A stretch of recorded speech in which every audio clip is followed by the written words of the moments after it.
నమస్తే, నేను మీ Gopi. Welcome back to our channel. ఈరోజు మనతో వచ్చరికి political analyst and senior journalist Jagadev garu మన ముందు ఉన్నారు. సార్ నమస్తే. సార్ నమస్తే సార్. జగన్ గారు ఆల్రెడీ తట్టాబొట్ట సర్దుకొని లండన్ వెళ్ళడానికి ట్రై చేస్తుంటే సడన్గా సిబిఐ వాళ్ళు కొన్ని నోటీసులు ఇచ్చారంటే మీరు వెళ్ళకూడదు ఎలక్షన్ అయిపోయిందా కానీ.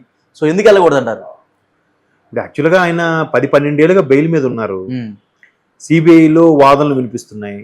సిబిఐ కూడా సుప్రీంకోర్టుకి మన RRR గారు కానీ పురంధరేశ్వర్ గారు లాంటి వాళ్ళు లేఖలు రాయడం వల్ల సిబిఐ ఆల్రెడీ రాష్ట్ర హైకోర్టుకి సిబిఐ కోర్టుకి కూడా ఎక్స్ప్లెనేషన్ అడిగింది. అడిగితే సిబిఐ వాళ్ళు చెప్పింది ఏంటంటే వీళ్ళు వస్తున్నాయి కేసు, వాదనలు వినిపిస్తున్నారు, మొత్తం అన్ని జరుగుతున్నాయి, వీళ్ళు కూడా తెలివిగా 2-3 వాయిదాలు అడుగుతున్నారు, ఈలోకి జరిగేసరికి 2 ఏళ్ళు అయిపోతుంది, ఇక్కడ న్యాయమూర్తి మారిపోతున్నారు, మళ్ళీ ఇంకో న్యాయమూర్తి వస్తున్నారు, మళ్ళీ రెడ్డి వచ్చాడు మొదలెట్టండ్రా అన్నట్టు కథ అన్నట్టుగా మళ్ళీ నిజంగా ఇక్కడ రెడ్డి గారు వచ్చారని మళ్ళీ మొదటి నుంచి స్టార్ట్ చేయడం, మళ్ళీ ఆయన కంక్లూడ్కి వచ్చేసరికి వెళ్ళిపోవడం. ఇవన్నీ కాదు సార్, మాకు సెపరేట్ కోర్టు, స్పెషల్ కోర్టు చేయండి, దాన్ని బట్టి మేము తీసుకుంటాం.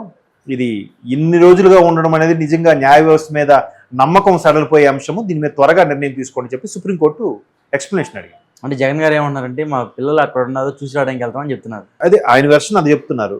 కానీ ఆల్రెడీ సోషల్ మీడియాలో కానీ నెటిజన్స్ కానీ వరుస పెట్టి వస్తున్న కథనాలు ఏంటంటే ఈయన ఒక దీవి కొనుక్కున్నాడని, అందుకే అక్కడికి వెళ్ళిపోతున్నారని, అక్కడికి వెళ్ళిపోయి ఈయనతో పాటు ఈయనకు అనుచరులుగా అనుయాయులుగా ఉన్న ఆ పర్టికులర్ సామాజిక వర్గ వ్యక్తులను కూడా తీసుకెళ్లిపోతున్నారని ఇది ఒక స్టోరీ. ఇంకో స్టోరీ ఏంటంటే గతంలో ఒక సన్యాసి ఇలాగే ఒక దీవి కొనుక్కొని దానికి సపరేట్ కరెన్సీ పెట్టుకున్నారు, ఈయన కూడా అలాగే చేసుకుందాం అనుకుంటున్నారని. ఇంకోటి ఏంటంటే ఎలాగూ నీరవ్ మోదీ అలాగే విజయమాల్యా లాంటి వ్యక్తులు వెళ్ళిపోతే ఇంగ్లాండ్ లాంటి దగ్గరికి వెళ్ళిపోతే ఎవరు టచ్ చేయలేడు, మిగతా దేశాలకైతే మళ్ళీ తీసుకొస్తారు, ఇంగ్లాండ్ అయితే భద్రతగా ఉంటుంది అని చెప్పి అక్కడికి వెళ్ళిపోతే మళ్ళీ ఈ కేసులు ఏవైనా కూడా ఇబ్బంది ఉండదని చెప్పి ఇలా రకరకాల చోటు ఇప్పుడు 3 స్టోరీలు, ఇంకెన్ని స్టోరీలు ఉన్నాయో. ఇప్పుడు ఒకటి ఎలక్షన్స్ వేడి, 17వ తేదీన వెళ్ళడానికి ఆయన అర్జీ పెట్టుకున్నట్ట, ఎలాగో బెయిల్ మీద వాళ్ళకి పర్మిషన్ లేకుండా దేశం దాటిపోవడానికి లేదు.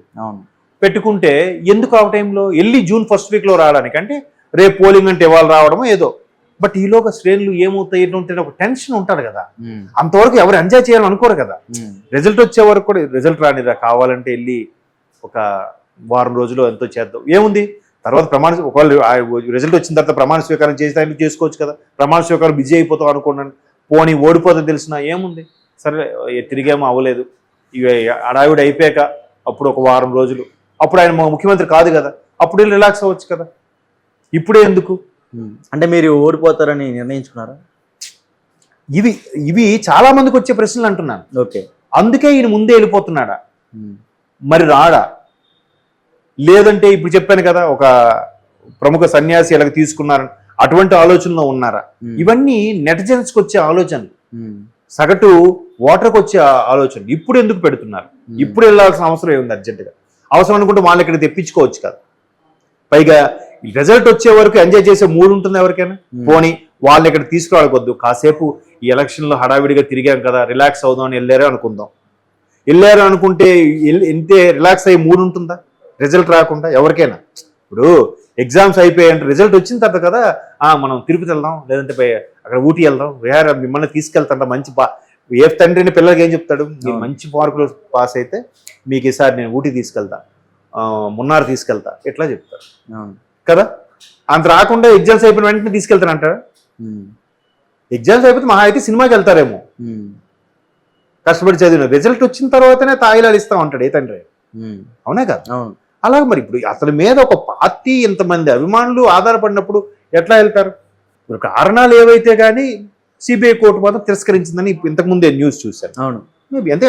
ఇప్పుడు ఇప్పటికే బెయిల్ మీద ఉన్నారు, ఇన్నేళ్లుగా ఉన్నారు, ఏమీ తేలట్లేదు, ఆల్రెడీ ఎన్నో కేసులు ఉన్నాయి, ఈడీ కూడా చాలా వరకు జప్తు చేసింది, వీళ్ళు కూడా ఇన్నేళ్ళుగా బయట ఉండడం వల్ల తారుమారు అవ్వచ్చు, మేము కష్టపడి ఫైల్ చేసుకున్నవన్నీ కూడా ఇబ్బంది పడవచ్చు, ఇన్ని కారణాల మీద ఉన్నప్పుడు కూడా ఇంకా ఇప్పుడు బయటకు వెళ్తారని అంటే అక్కడికి వెళ్ళి పెద్ద పెద్ద లెవెల్లో ఎవరెవరితో మాట్లాడి మంత్రాలు జరిపించొచ్చేమో అనుమానం కూడా ఉంటుంది కదా వీళ్ళకి, సిబిఐ వాళ్ళకి.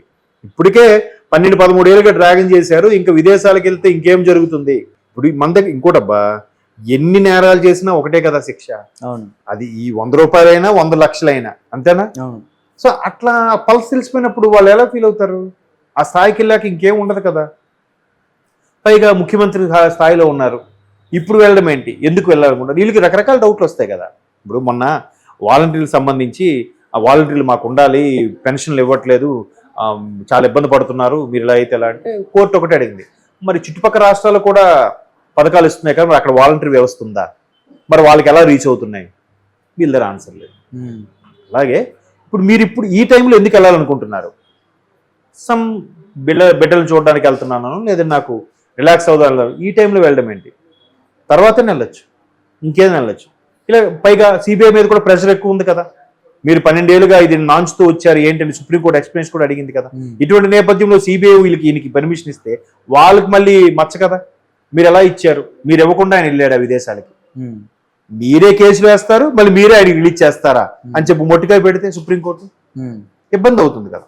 సో మొత్తం మీద ఇటువంటి నిర్ణయం తీసుకున్నాను నా అభిప్రాయం. కాకపోతే ఇప్పుడు ఆయన అర్జీ పెట్టుకోవడం, మరోవైపు షర్మిలా గారు కూడా బీభత్సంగా కౌంటర్ మీద కౌంటర్లు ఇస్తున్నారు. ఇప్పుడు ఈయన వెళ్ళిపోవడానికి అవినాష్ రెడ్డి గారు కూడా ఏవో పాస్పోర్ట్లు అవి రెడీ చేసుకున్నారంట. అంటే ఓడిపోతే అరెస్ట్ అయిపోతారు భయంకే రెడీ అయిపోయి పారిపోవడానికి చూస్తున్నారా అన్నట్టుగా ఆవిడ డంకా బజాయించి మరీ మాట్లాడుతున్నారు. మరి ఆవిడ క్లియర్ గా మాట్లాడుతుంది, ఇక్కడ కనబడుతుంది, అంతేనా? ఆవిడ అక్కడ ఏదైతే సవాల్ విసురుతుందో, ముందు రోజు మీటింగ్ లో ఏవైతే చెప్తుందో, ముందు రోజు సభలో ఏవైతే మాట్లాడుతుందో, అక్కడికి 2 రోజులు ఇవన్నీ కనబడుతున్నాయి.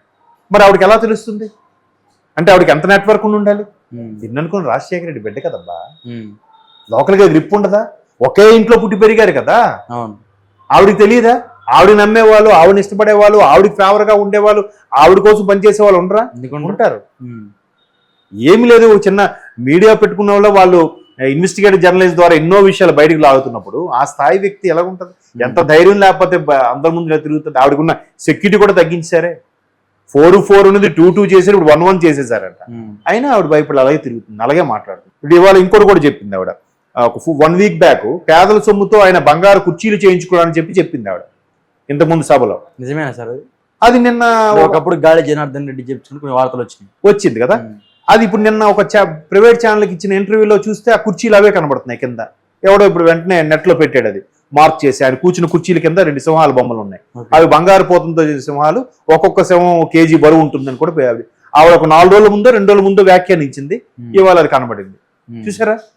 ఇదేంటి, ఒక కోఇన్సిడెన్సా లేదా ముందే ఊహించి చెప్తున్నారా?